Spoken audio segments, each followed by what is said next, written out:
Podcast Gila Talk. Assalamualaikum warahmatullahi wabarakatuh. Kembali lagi bersama kami di Rundeng Podcast We Learn We Talk. Nah, berjumpa lagi bersama saya selaku host Fatin Nadia. Pada hari ini kita akan memasuki episode ke-8 yang akan membahas tentang International Women's Day, di mana International Women's Day ini merupakan Hari Perempuan Internasional, momen penting yang merayakan pencapaian perempuan di berbagai bidang termasuk pendidikan. Pendidikan bagi perempuan bukan hanya soal hak asasi, tetapi juga kunci untuk mencapai kesejahteraan gender dan pembangunan berkelanjutan. Nah, pada hari untuk kita bahas lebih lanjut, kita kedatangan tamu atau narasumber nih yang latar belakang pendidikannya keren pol kayak itu. Nah, yaitu ada Ibu Masni selaku Ketua Dewan Simpul Balai Surah Aceh Barat. Selamat pagi Ibu, selamat pagi menjelang siang ya Bu. Gimana kabarnya Bu hari ini? Alhamdulillah sehat, puasanya lancar. Dan Bu Masni ini tidak sendirian, tapi dia ditemani dengan Ibu Reni Kumalasari selaku Ketua PSGA Stain Tengku Jerundeng Melabu. Selamat pagi menjelang siang Ibu. Selamat pagi. Gimana hari ini Bu? Alhamdulillah masih dalam keadaan puasa ya. Ya, lancarkan puasanya. Alhamdulillah. Nah, untuk membahas lebih lanjut, kita akan melanjutkan sesi diskusinya. Untuk Ibu Reni nih, mengapa penting bagi perempuan untuk mendapatkan akses pendidikan tinggi dan peluang kepemimpinannya, Bu? Ya, terima kasih atas pertanyaannya. Memang perempuan itu wajib untuk mendapatkan pendidikan yang setinggi-tinggi mungkin gitu ya. Ada beberapa alasannya. Yang pertama itu adalah kesetaraan hak. Pendidikan itu bukan hanya hak tapi juga kebutuhan dasar. Bahkan dalam Islam, pendidikan itu adalah sebuah kewajiban. Hadis Nabi berbunyi, thalabul ilmi faridatun ala kulli muslimin. Menuntut ilmu itu wajib, bukan hanya dianjurkan ya, tapi wajib hukumnya, baik bagi laki-laki ataupun perempuan gitu. Dengan pendidikan diharapkan perempuan ini mampu nanti berkontribusi untuk masyarakat dan orang-orang di sekitarnya. Kemudian melalui pendidikan juga, di sini perempuan mampu untuk meningkatkan kesejahteraan keluarganya. Umumnya, perempuan yang terdidik itu dalam pengambilan keputusan di keluarganya itu akan biasanya ya, itu lebih tepat dalam pengambilan keputusan.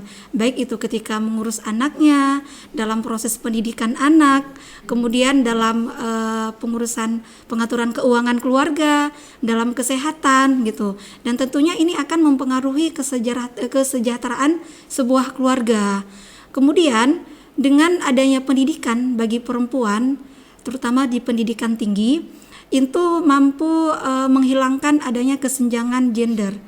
Karena ketika perempuan itu memperoleh pendidikan yang tinggi, maka secara otomatis kan dia akan memperoleh pengetahuan dan keterampilan, dan itu memungkinkan perempuan untuk menduduki sebuah posisi seperti seorang pemimpin, baik itu pemimpin di instansi pemerintahan atau di sekolah atau di masyarakat atau di bidang lainnya.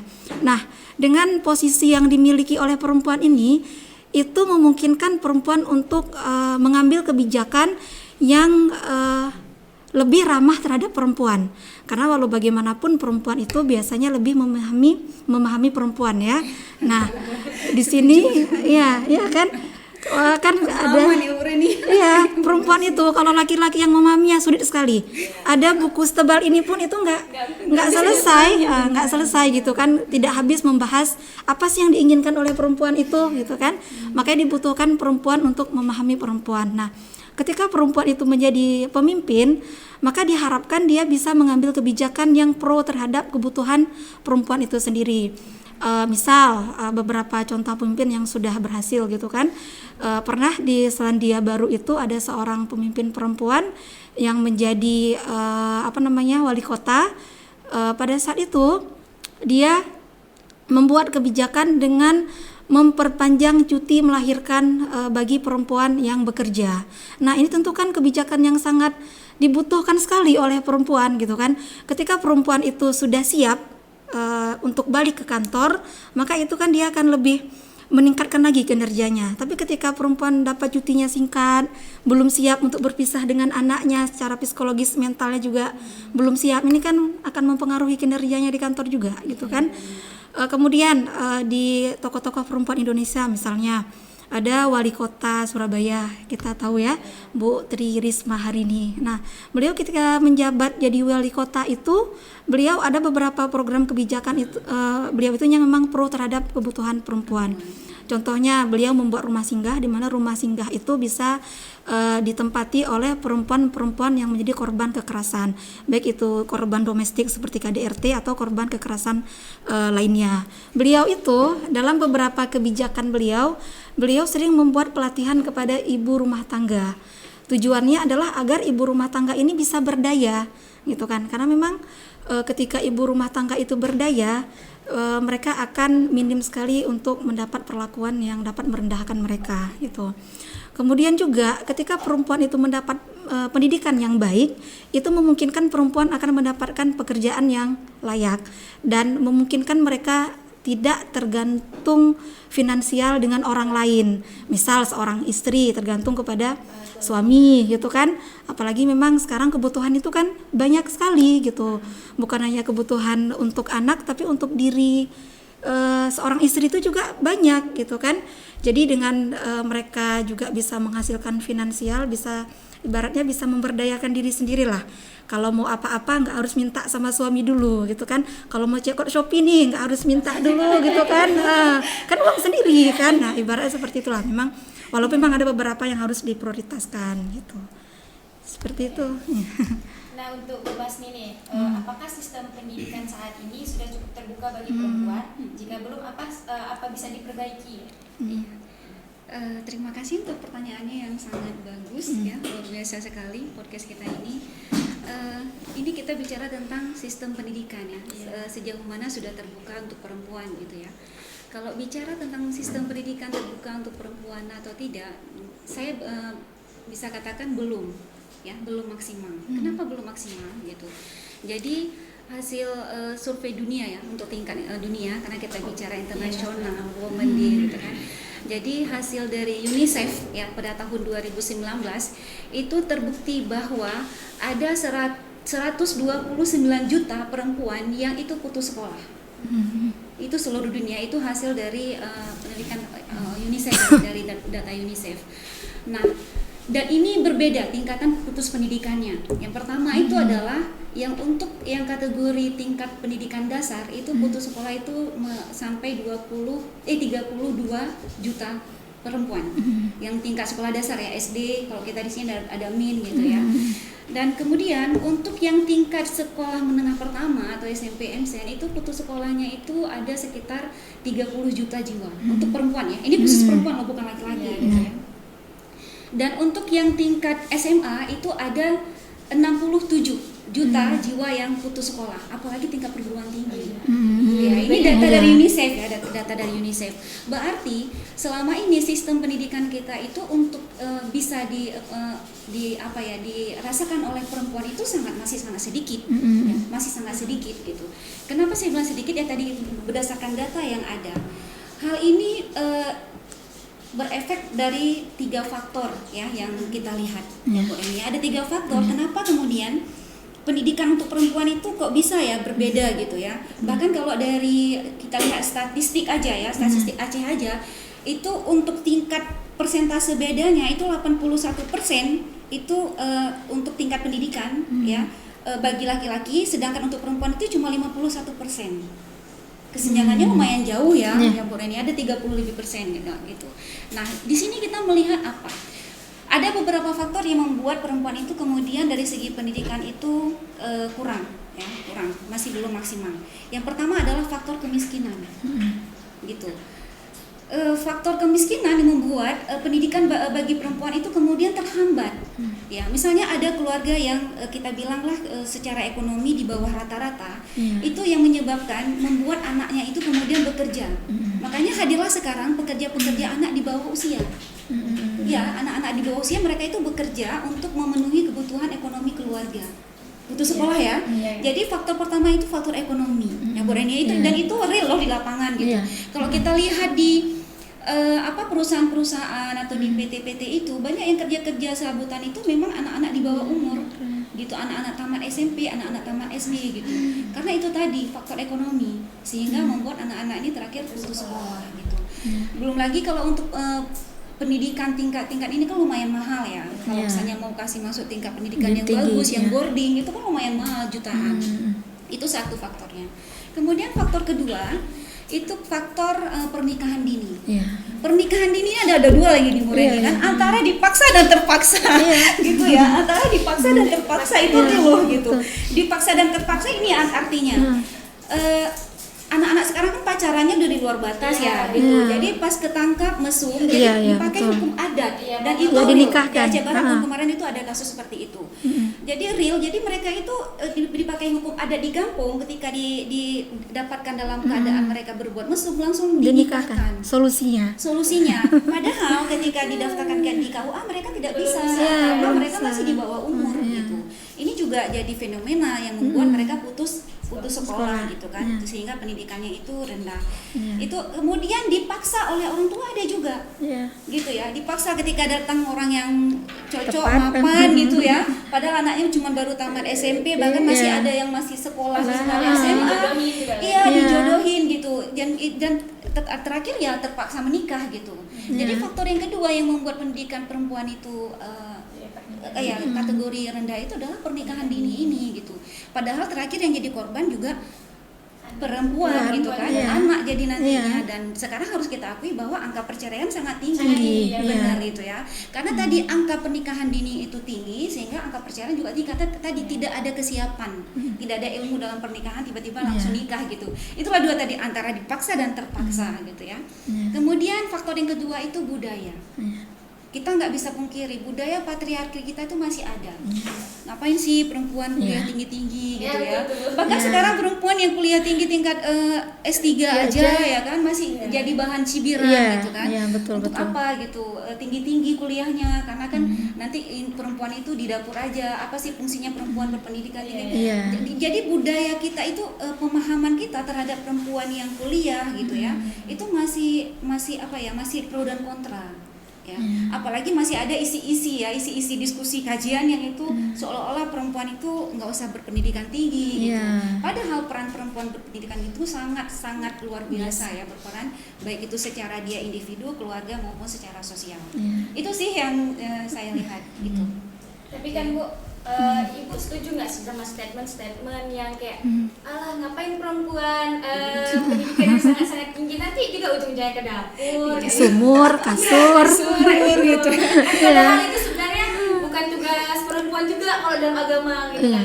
Itu gimana tanggapan Ibu ya? Kalau dibilang setuju, saya pribadi sih nggak setuju karena tadi kita belum mendapatkan pemahaman, masyarakat kita masih kurang ya pemahaman tentang bahwa perempuan itu bisa berperan maksimal di segala lini ya. Sekarang saya tanya nih, aspek apa sih yang tidak ada perempuan di kehidupan? Semua ada ya? Semua ada perempuan gitu kan. Nah ketika semua ada perempuan, ketika perempuan itu jadi objeknya berarti ada subjeknya gitu kan.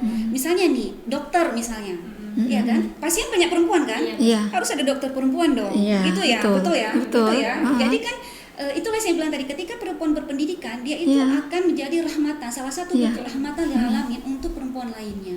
Jadi masih berpikir ya, kenapa ada kekhawatiran mungkin ya dari para laki-laki bahwa seolah-olah kalau perempuan berpendidikan tinggi itu akan melangkahi gitu akan melebihi laki-laki. Oh no gitu, akan itu mengatur enggak, gitu kan. Justru ketika perempuan berpendidikan tinggi itu kita bisa menjadi relasi, kita bisa menjadi partner gitu. Jadi perempuan itu enggak ada laki-laki dan perempuan itu nggak ada yang di depan, nggak ada yang di belakang, tapi kita berjalan berbarengan. Itu kan konsepnya. Kalau seperti itu konsepnya, berarti pendidikan itu ya harusnya laki-laki dan perempuan yang sama, setara gitu.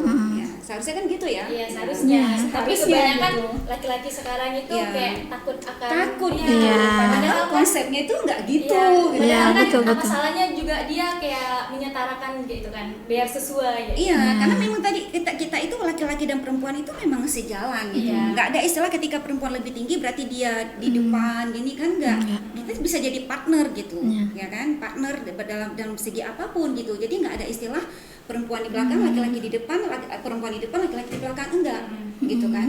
Sebuah konsep yang maju itu ya laki-laki dan perempuan ya berjalan berbarengan, Iya. berjalan bergandengan gitu kan. Itu konsepnya gitu. Jadi pola-pola pikir seperti itu yang menurut saya yang perlu kita kaji lagi bersama gitu.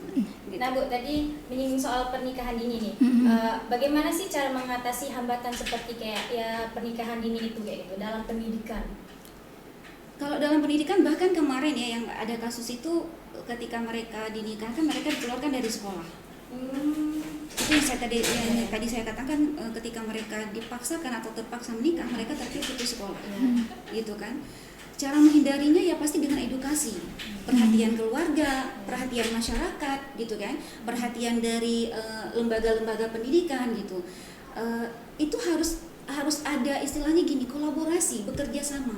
Nggak bisa cuma keluarga berjalan sendiri, tapi masyarakat enggak gitu. Iya, betul. Konsep pendidikan itu kan ada 3 dia, informal, non formal dan formal, ya kan? Formal misalnya seperti perguruan tinggi formal, sekolah formal, ya kan? Tapi informal itu kan di keluarga.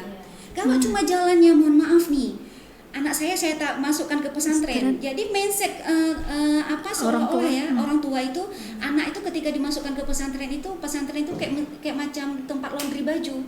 Masuk dalam keadaan kotor, keluar dengan suci, bersih, harum, wangi gitu kan. Enggak gitu kan. Padahal harus bareng jalannya. Kalau misalnya diajarkan di pesantren atau di daerah A, berarti keluarga juga harus A, masyarakat di sekitar kampung juga harus A, kayak gitu. Kalau ini dilarang di pesantren, di keluarga juga seperti itu. Jadi antara formal, informal dan non formal itu harus jalan bareng gitu. Itu baru bisa kita cegah ya, karena media sosial sekarang parah sekali ya, banyak hal-hal yang memang tidak bisa kita handle. Untuk ini gimana sih menutupinya gitu ya, caranya seperti itu, ada kerjasama kolaborasi yang bagus antara orang tua, pendidik di tempat sekolah ataupun masyarakat di sekitar, itu penting gitu. Ditambah lagi dengan kebijakan pemerintah yang itu berpihak peduli kepada pendidikan gitu ya, sehingga memang sebenarnya harus ada sih durasi kapan si anak itu boleh menggunakan handphone, kapan si anak sebenarnya harus ada ya, harus ada jamnya gitu, harus ada aturannya. Ketika anak pakai handphone tuh didampingi nggak sih sama orang tua, ini kan penting ya Bu Reni ya gitu. Sesuatu yang ini. Iya ya. Jadi kejadian kemarin itu anak kelas 3 SMA melakukan mesum dengan pacarnya kelas 3 SMP, yang kelas 3 SMP ini cowok, yang kelas 3 SMA ini cewek. Ya itu kejadian gitu, sehingga terakhir putus sekolah. Lalu apa yang terjadi? Apakah mereka akan membangun keluarga sakinah mawaddah warahmah gitu kan? Belum tentu gitu kan, belum tentu gitu. Jadi ini yang jadi persoalan kita sekarang gitu. Nah, dalam mengakses pendidikan itu kan Bu, pasti tentunya ada tantangan terbesar. Untuk Bu Reni nih, apa sih Bu tantangan-tantangan yang akan dihadapi seorang perempuan dalam mengakses dunia pendidikan kayak gitu? Yang pertama tentunya dari stigma yang ada di masyarakat kita, seperti penjelasan Bu Masni tadi, bahwasannya stigma bahwa perempuan itu nggak usah sekolah sampai tinggi-tinggi itu masih ada, gitu kan? Buktinya itu kalau kita lihat waktu rata-rata perempuan di Aceh itu sekolah, rata-rata tahunannya itu yang paling rendah itu berada di Kabupaten Gayo Luas. Itu rata-rata itu adalah, saya baru kemarin akses dari BPS kan, dari Badan Pusat Statistik, itu 7 tahun, sekian bulan. Kok 7 tahun itu kan pendidikan formal, berarti 7 tahun kelas 1 SMP ya? Iya, dihitung dari kelas 1 SD kan. Nah, itu yang paling tinggi mana kalau kita lihat? Yang paling tinggi tentu Banda Aceh. Banda Aceh itu 12, sekian gitu. Karena memang Banda Aceh secara geografis memang lebih memungkinkan untuk akses pendidikannya, berbeda dengan yang berada di wilayah pedesaan gitu kan. Nah kemudian kalau saya sendiri, saya kebetulan suami itu berasal dari Kabupaten Gayo Luas. Tadi kenapa bisa rendah sekali perempuan itu akses pendidikannya gitu kan, rata-ratanya sangat rendah sekali, hanya sampai kelas 1 SMP rata-rata.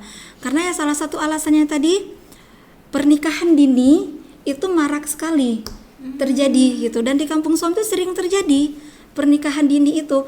Kadang pernikahan dini itu alasannya simple, alasannya suka sama suka, masih sekolah gitu kan, orang tua nggak kasih karena suruh sekolah dulu, ibaratnya kawin lari. Iya kan? Nanti kawin lari, tiba-tiba geci udah datang ke kampung situ, ini ada apakah ada nama anak perempuan gitu ini ya? Iya. di kampung ini ada gitu kan, jumpa sama orang tuanya, oh dia udah dibawa kawin lari, udah di kampung ini gitu kan. Jadi kan mau nggak mau ya harus setuju gitu kan, padahal Terpaksa kan tadi, iya, terpaksa setuju. maka memang perlu berbagai elemen itu untuk bersatu gitu. Padahal kan kalau kita lihat itu kan belum nikah tuh, baru meminta izin untuk nikah. Tapi kalau di kampung itu budayanya kalau sudah ada anak yang dibawa lari, itu dianggap solusi satu-satunya harus dinikahkan. Kalau nggak dinikahkan itu akan aib. Nah, padahal kalau anak ini dia masih Pakai bersih, hukum adat ya. masih bersih misalnya kan, nggak dia apa-apain, kan lebih baik kalau secara logika ya kita mikirnya kan dinasehatin dulu untuk masa depan mereka. Karena nikah itu kan tidak seindah yang dibayangkan. Iya kan, nikah itu nggak seindah yang dibayangkan gitu. Udah matang sama matang aja, kemudian pendidikannya juga udah selesai gitu kan, memang udah waktu nikah itu nggak seindah yang dibilang sama orang-orang gitu. Butuh ada beberapa ilmu yang memang belum sempat dipelajari sebelumnya, dan ketika di lokasi lah, ketika sudah berumah tangga baru pelan-pelan belajar gitu. Jadi bayangkan anak yang masih SMA, laki perempuannya masih SMA, ketika sudah nikah itu ya akhirnya apa? Jadi beban keluarga. Apalagi si laki-laki ini secara finansial Belum mapan. belum ada pekerjaan gitu. Atau juga mau kasih anak apa Iya, apa makan. apalagi setelah nikah itu biasanya langsung hamil, karena kan masih produktif kan. Nah, itu lebih biasanya problematika itu akan lebih kompleks lagi gitu. Saya sendiri itu sering mendengar curhatan ibu-ibu gitu, anaknya nikah dini, kemudian ada masalah ini, belum lagi di masalah ketika melahirkan. Nah itu masalah juga gitu. Kebetulan kakak ipar saya itu bidan desa di situ, sering sekali menangani anak-anak yang belum usianya, masih di bawah usia tapi sudah mengalami proses melahirkan. Nah itu dari segi kesehatannya itu sangat mempengaruhi gitu. Belum lagi nanti dalam proses ADM-nya. Iya benar. Iya kan, mereka belum punya buku nikah karena nikah siri. Jadi ketika anak ini mau dimasukkan ke kakak seperti apa? Bahkan ada yang solusinya itu ditumpangkan ke orang tua yang lain yang punya kakak, ya, ke saudara atau kerabat gitu. Ini kan sangat disayangkan gitu kan. Makanya memang seperti yang disebutkan oleh Bu Masni tadi, perlu kesepemahaman dari berbagai elemen di masyarakat, terutama orang tua dan masyarakat sekitar. Kalau memang masih bisa dibicarakan dulu, jangan ngambil solusi langsung dinikahkan gitu. Itu yang paling penting.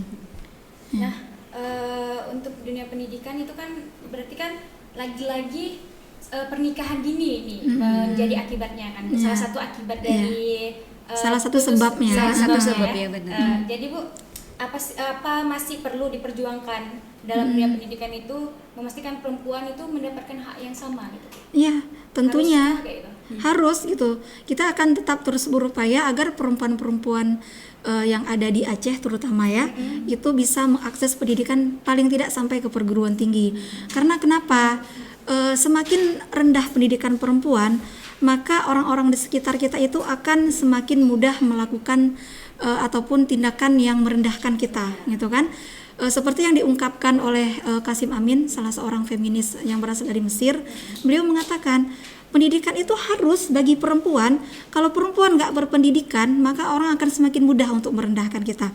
Terlebih lagi kalau kita tidak mendapatkan pekerjaan yang layak. Iya kan? Kita akan semakin mudah direndahkan. Kemudian kalau kita tidak berpendidikan, kita tidak akan tahu apa saja yang menjadi hak-hak kita sebagai manusia dan sebagai perempuan gitu. Jadi orang semakin mudah untuk merendahkan. Jadi ketika kita sudah tahu hak kita, kita bisa speak up, kita bisa memperjuangkannya. Gitu. Kemudian hambatan lainnya itu apa? Hambatan lainnya itu adalah yang patut kita perjuangkan itu adalah agar perempuan itu bisa diberi akses pendidikan tinggi gitu. Dengan apa? Dengan perempuan itu diberikan kebebasan untuk bisa memilih pendidikannya. Kasus itu terjadi kalau ada anak perempuan nih dalam sebuah rumah tangga. Kalau misalnya si anak ini pengen kuliahnya nanti ketika tamat SMA keluar kota, atau ada yang keluar pulau gitu kan, pengen ke Pulau Jawa, pengen masuk UGM, kuliahnya di Jakarta atau di Jogja, kampusnya lebih bagus gitu kan. Nah, itu sebagian orang tua itu nggak kasih. Alasannya adalah karena takut anaknya ini nanti akan terkena pergaulan bebas yang tidak baik, takut menjaga diri gitu kan. Jadi ya udahlah kuliahnya yang dekat-dekat sini aja, yang masih tinggal sama mama gitu kan. Padahal bisa jadi anak ini ada potensinya. Nah, ketika anak ini misalnya kalau dia diberi kesempatan untuk bisa akses pendidikan yang lebih baik, itu kan akan membawa pengaruh yang lebih baik juga untuk masa depannya. Iya kan? Berbeda. Iya, paling tidak ke masa depannya dulu gitu kan. Ketika dia sudah pendidikannya sudah baik untuk dirinya sendiri, secara tidak langsung dia akan memberikan dampak yang positif juga untuk orang-orang di sekitarnya gitu. Terutama untuk keluarga yang kelak gitu kan.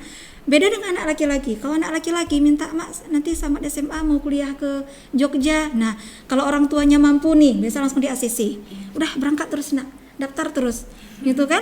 Itu memang sering terjadi di masyarakat kita. Nah, maka di sini memang butuh dukungan dari keluarga juga. Butuh kita perlu untuk memberikan rasa kepercayaan diri itu kepada perempuan agar mereka bisa melanjutkan pendidikannya. Dalam kasus lain misalnya, dalam ketika perempuan itu sudah berumah tangga, menjadi seorang istri, ketika dia meminta izin nih untuk kuliah lagi gitu kan, sebagian pasangan itu nggak ngizinin dengan alasan untuk apa lagi, cukup sini aja lah, urus anak, urus rumah. Iya kan? Banyak yang seperti itu. Ngapain kuliah lagi?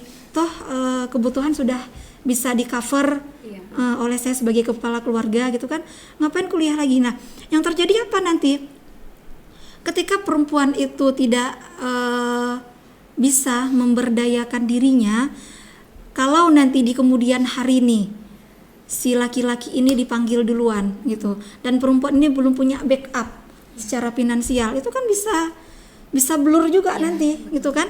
Belum lagi itu kalau yang alamiah ya, yang meninggal gitu kan. Nah, ada kawan saya sendiri itu kasusnya malah suaminya itu selingkuh gitu. Dulu dia nikah itu ketika kuliah. Ketika kuliah, ini yang Aceh Barat ya, kawan saya sendiri, adik letting saya ketika kuliah dan satu kos dengan saya gitu dulu kan, dan lumayan dekat gitu.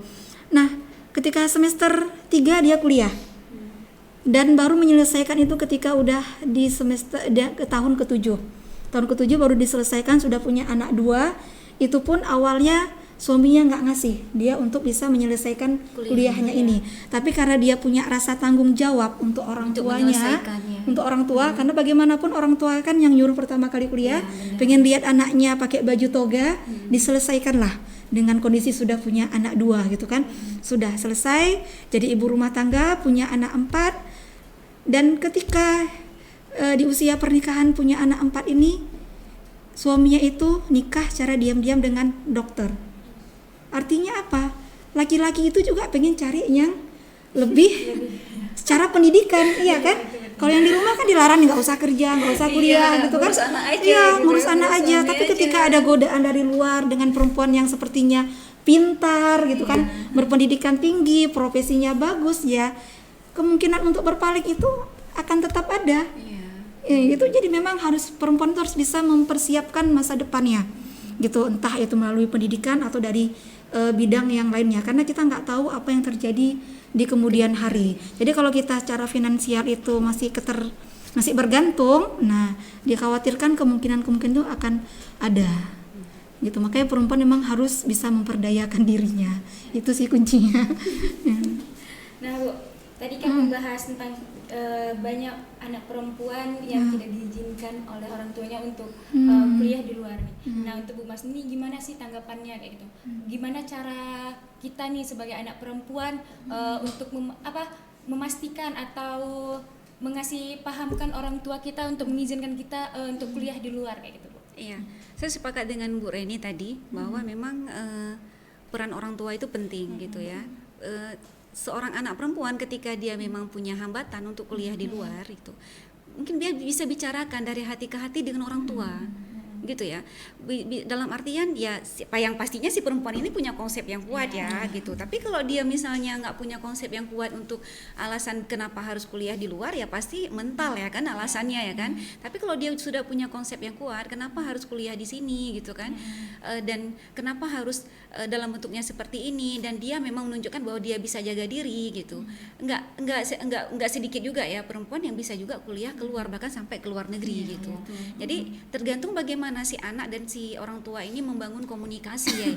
Yang tadi yang harusnya ya komunikasi itu dibangun yang secara lebih ke individu ya, lebih ke pribadi ya kan, bicara dari hati ke hati dengan orang tua gitu. Dan sama juga dengan kita membuka wawasan orang tua bahwa kuliah di luar itu enggak mulu-mulu semengerikan yang dibayangkan oleh orang tua gitu. Wajar juga kan ketika orang tua berpikir seperti itu, karena orang tua kan juga enggak pengalaman kayak gitu. Jadi berpikir oh nanti gini ya, itu wajar karena dia kekhawatiran kepada si anak gitu. Tapi ketika memang masih dalam ruang lingkup bisa dibicarakan, kenapa enggak gitu. Gitu aja sih Fatin. Kan pasti banyak nih strategi-strategi. Nah, apa strategi terbaik yang dapat diterapkan untuk meningkatkan partisipasi perempuan dalam pendidikan dan profesi yang didominasikan oleh laki-laki ya? Strateginya yang pasti pendidikan gitu ya, strateginya yang pasti pendidikan. Kenapa saya bilang makanya pendidikan itu penting, dan pada hakikatnya bahwa semua perempuan itu memang harus berpendidikan. Karena saya berkonsep seperti ini, perempuan itu kan madrasah pertama dan madrasah utama untuk seorang anak gitu ya. Perempuan itu mendidik anak itu mulai dari dalam kandungan. Semenjak dari dalam kandungan, perempuan itu sudah mendidik anaknya. Apa yang dia ucapkan, apa yang dia makan, halal haram, itu kan akan menjadi pendidikan untuk anak dalam kandungannya. Gitu ya, termasuk emosinya gitu. Nah, ini yang pasti yang paling penting ya. Jadi ketika perempuan mendapatkan pendidikan, pada hakikatnya dia itu menjadi rahmatan itu untuk 3 konsep. Ya, tiga dunia lah ya. Pertama adalah untuk dirinya sendiri. Ketika perempuan berpendidikan, dia itu bisa menghandle ketika dia ada masalah, dia bisa memanage masalahnya sendiri. Dia akan lebih bijak, ya. Begitu ya. Jadi ketika seorang perempuan itu berpendidikan, dia bisa manfaat pendidikan itu yang pertama adalah untuk dirinya sendiri. Kan ilmu itu kan ada 2 ya, fardhu ain dan fardhu kifayah gitu kan. Kalau fardhu ain semua harus bisa, baik laki-laki maupun perempuan gitu kan. Nah, ketika dia punya ilmu, dia bisa mengonsep untuk dirinya sendiri. Yang kedua untuk keluarganya. Untuk keluarganya untuk siapa? Untuk pendidikan anak-anaknya pertama. Ya, dalam bentuk ketika dia memang perempuan yang cerdas. Ya. Kalau seorang ibu ilmunya itu kita bilang satu buku, itu akan diturunkan kepada anaknya itu minimal 5 bab. Kalau satu buku itu ada 10 bab, 5 bab itu akan dia turunkan kepada anaknya. Kalau seorang ibu ilmunya itu ada 1 bab, yang dia turunkan ke anaknya itu cuma 1 paragraf. Gitu ya. Kalau seorang ibu punya ilmu 1 paragraf, yang diturunkan kepada anaknya itu 1 kalimat. Kalau seorang ibu punya ilmu 1 kalimat, berarti yang diturunkan kepada anaknya itu 1 kata. Lalu bagaimana dengan perempuan yang tidak punya ilmu bahkan 1 kata pun? Apa yang akan diturunkan kepada anaknya? So, laki-laki yang cerdas dia akan memilih perempuan yang cerdas ya, bukan perempuan yang cantik biasanya, tapi perempuan yang cerdas. Karena kecerdasan ibu itu monoton diturunkan kepada anaknya. Ya, itu secara ilmu biologi ya gitu. Nah, itu konsepnya tadi. Makanya kenapa disebut bahwa ibu itu adalah madrasah pertama untuk anaknya. Ya, jadi manfaatnya untuk dirinya sendiri dan juga untuk keluarganya. Manfaat kedua untuk keluarganya, ketika dia punya kerja di luar. Dia berprofesi, baik itu dia sebagai dokter, baik itu sebagai guru, baik itu dia sebagai apapun, whatever ya, profesi dia di luar, dan dia punya penghasilan, itu juga bisa membantu menafkahi perekonomian ke keluarga. Ya, benar ya, itu dia konsepnya. Nah, kemudian untuk masyarakat, saya tadi sudah katakan bahwa tidak ada aspek di dunia ini yang tidak melibatkan perempuan. Ya. Dan kemarin itu pernah Bu Reni saya diskusi dengan bapak-bapak, mayoritas bapak-bapak ya, tengku-tengku, saya tanyakan, karena untuk apa? Gitu juga ya, masih ada konsep untuk apa sih perempuan berpendidikan gitu ya. Jadi saya tanya lah, saya coba gitu kan, saya tanya, bapak-bapak, jika bapak-bapak itu istrinya mau melahirkan, ada 2 dokter nih. Dokternya, dokter kandungan, dokter perempuan dengan dokter laki-laki. Bapak-bapak pilih dokter mana? Dokter perempuan atau dokter laki-laki? Semuanya menjawab 100% menjawab pilih dokter laki-laki. Perempuan pasti. Ketika istrinya perempuan, ketika istrinya mau bersalin, semua laki-laki ingin ditangani oleh dokter perempuan. Semua ya, semua laki-laki gitu kan. Jadi kalau perempuan tidak kuliah kedokteran, kapan ada? Kan nggak akan ada kan dokter perempuan gitu. Begitu juga, mohon maaf, ketika kita perempuan ingin menanyakan perihal yang bersifat pribadi, misalnya tentang hukum fik, kita mau tanyakan tentang darah nifas, darah haid gitu ya misalnya. Ada dua pakar nih, ada dua ulama perempuan dengan ulama laki-laki. Kalau Fatin nih pilih mana? Pasti bertanya kepada ulama perempuan dong ya, gitu kan? Karena kita lebih nyaman bertanya sesama perempuan dan biasanya perempuan lebih paham. Itu konsepnya. Yang kedua, berarti kan perlu ada ulama perempuan. Yang itu juga bisa menjadi solusi untuk pertanyaan-pertanyaan yang dialami oleh para perempuan. Yang ketiga, arsitektur. Ini sering sekali saya katakan berkali-kali. Di Aceh kita syariat Islam, tapi konsepnya belum dapat. Kenapa belum dapat? Contoh, tempat wudhu di Aceh, di Masjid Aceh, ya 75% masih disamakan antara tempat wudhu laki-laki dengan tempat wudhu perempuan. Padahal aurat laki-laki dengan aurat perempuan beda. Coba lihat, saya udah survei nih, Aceh Barat saya udah survei ya, udah survei saya. Coba lihat tempat wudhunya, jadi antara tempat wudhu laki-laki disamakan dengan tempat wudhu perempuan. Padahal kita syariat Islam, gitu. Kenapa? Karena ketika mengambil kebijakan mendesain tempat wudhu laki-laki, nggak diminta kebijakan perempuan. Jadi dalam konsep laki-laki tempat wudhu seperti ini disamakanlah tempat wudhu laki-laki dengan tempat wudhu perempuan. Padahal kita kebutuhan beda, aurat kita sehelai rambut aurat ya kan. Kita ketika wudhu buka jilbab ya kan. Seharusnya tempat wudhu perempuan tertutup, tempat wudhu laki-laki nggak masalah terbuka. Ini yang saya tadi katakan bahwa kadang-kadang kita konsepnya latah gitu. Ya kan, kita mengembar-gemborkan. Jadi ini di pengambil kebijakan harus diperhatikan gitu, bahwa kenapa harus ada perempuan di bagian arsitektur, di bagian kedokteran, di bagian guru juga, ulama harus ada perempuan karena semua aspek kehidupan juga perempuan. Polisi juga harus ada perempuan. Karena kan kalau kita lihat korban-korban itu paling banyak perempuan. Paling banyak korban itu perempuan dan anak-anak. Ngebayangin nggak kalau polisinya semua laki-laki, satu pun nggak ada perempuan? Dia paham nggak? Yang mendampingi. Makanya kejadian dulu kan di tahun 2018 kalau tidak salah saya di Langsa yang ditangkap sepasang ini malah diperkosa. Diperkosa, yang udah ditangkap sepasang berbuat mesum, pacaran berbuat mesum, ditangkap sama WH, kemudian malah diperkosa oleh WH. Kejadiannya kalau nggak salah saya di Langsa, itu ada kejadiannya dulu. Itu tadi karena efeknya tidak ada perempuan di sana. Jadi itu yang saya katakan tadi, semua aspek kehidupan itu ada perempuan. Makanya perempuan yang harus belajar, harus berpendidikan. Karena tadi manfaatnya untuk dia sendiri, untuk keluarganya dan untuk lingkungannya, Dan itu juga amanah dari Al-Qur'an ya. Al-Qur'an ya, ayat surah At-Taubah ayat 71 itu wal mu'minuna wal mu'minatu ya. Ba'duhum awliya'u ba'din, bahwa kita itu diperintahkan, baik perempuan mau laki-laki mukmin, perempuan mukmin. Allah nggak bilang cuma laki-laki mukmin aja loh, ya kan Bu Reni ya kan. Jadi Allah juga bilang perempuan mukmin itu kita akan menjadi penolong untuk orang lain, ya gitu ya. Kemudian dilanjutkan, dan kita juga kewajiban melakukan amar ma'ruf nahi munkar. Jadi kewajiban kita juga perempuan, kita itu menolong orang lain, kita juga bisa bersosial untuk orang lain dengan amar ma'ruf nahi munkar.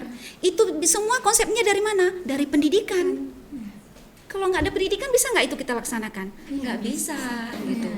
Jadi ya memang harus sejalan antara konsep pemerintah ya dengan keluarga dan mengedukasi ya bahwa perempuan itu harus pendidikan. Itu harus sering kita buat podcast seperti ini gitu ya, sehingga ketika orang melihatnya terbuka ya, wacana kita harus terbuka, pikiran kita harus terbuka bahwa perempuan itu ya memang harus berpendidikan gitu Fatin.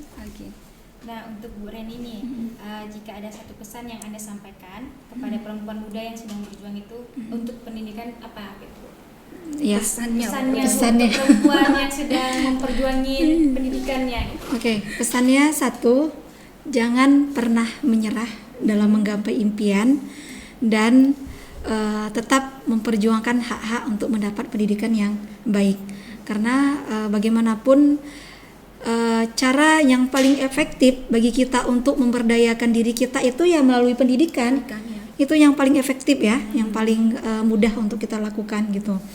Kemudian melalui pendidikan juga ini akan menjadikan perempuan itu akan memiliki kehidupan yang lebih baik dan masa depan ke depannya tentu yang lebih baik juga gitu. Dan kita harapkan memang jangan adalah perempuan yang tidak sekolah, minimal jangan sampai tidak menyelesaikan pendidikan yang dasar. Ya, itu memang harus gitu. Jangan sampai ketika menjadi seorang ibu nanti tidak bisa mengajarkan mana yang betul, mana yang salah. Iya, Akhirnya melahirkan generasi yang akan sama juga gitu kan. Makanya seperti yang disampaikan oleh Bu Masni tadi, ibu itu adalah madrasah pertama. Iya kan? Jadi diharapkan semakin bagus pendidikan si ibu, maka bisa melahirkan anak-anak yang akan lebih bagus juga gitu. Selain memang perempuan ini kan aset negara, iya kan? Jumlah perempuan itu banyak sekali jumlahnya. Hampir kalau kita lihat sensus 2023 itu memang lebih banyak jumlah laki-laki dibanding perempuan, tapi jumlah itu hanya selisihnya hanya tipis gitu. Kalau secara global, secara dunia itu lebih banyak perempuan dibanding laki-laki gitu kan. Nah, bayangkan dengan jumlah yang banyak yang perempuan ini, kalau tidak diberikan pendidikan yang baik, maka potensi yang mereka miliki ini akan terbuang sia-sia. Belum lagi kalau mereka tidak bisa mampu berkontribusi untuk negaranya, mereka akan jadi beban negara kan. Nah, dengan jumlah yang banyak itu, makanya menurut Qasim Amin itu untuk perempuan Mesir pada saat itu yang pada masa penjajahan yang masih kental sekali dengan budaya patriarkinya, ya beliau itu mengharapkan perempuan ini harus berdaya. Tujuannya apa? Agar bisa mampu membawa kemajuan bagi negara gitu. Begitu juga dengan perempuan-perempuan Indonesia.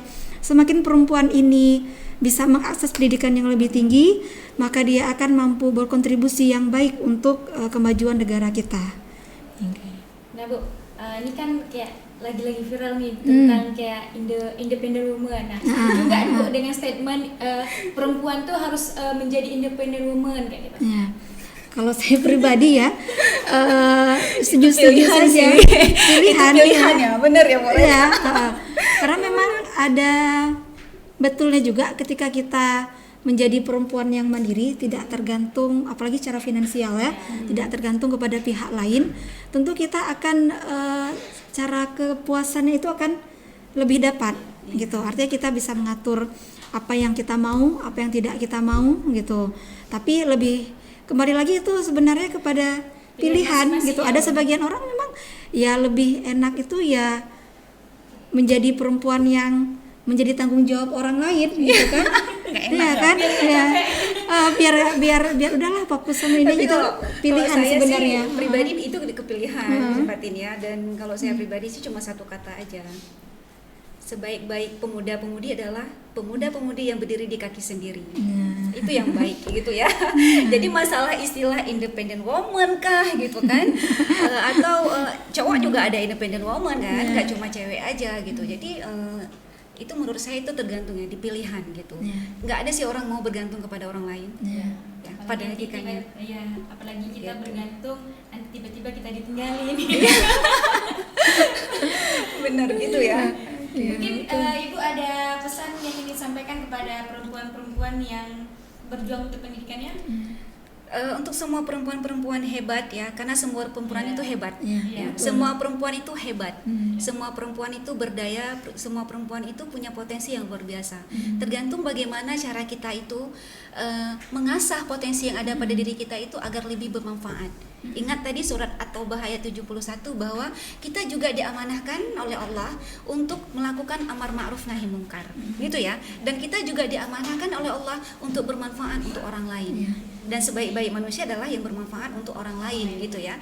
Makanya selama memang itu masih di dalam batasan-batasan konteks Islam kita dan masih dalam batasan syar'i, kenapa enggak gitu. Jadi untuk semua perempuan-perempuan itu mereka itu hebat. Ya tidak ada perempuan yang tidak hebat gitu. Yang tidak hebat itu yang tidak mikir, tidak ngapa-ngapain ya gitu ya. Tapi selama kita itu mau berbuat ya, mau belajar, mau mandiri, mau terus mengasah diri, skill diri, maka kita itu akan menjadi perempuan yang luar biasa ya. Dan intinya tadi, ingat ketika perempuan itu dia punya potensi, dia tidak akan hanya bermanfaat untuk dia sendiri, tapi dia akan bermanfaat untuk keluarga dan untuk lingkungan sosialnya juga.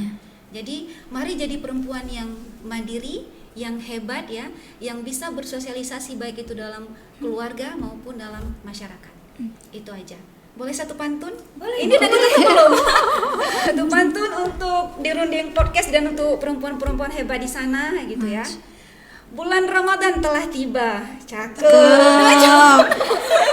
Mari kita berpuasa Cakep. untuk memajukan generasi bangsa. Cakep. Perempuan harus berpendidikan dan berdaya. Love ya untuk semua perempuan Indonesia dan perempuan dunia. Oke, itu aja.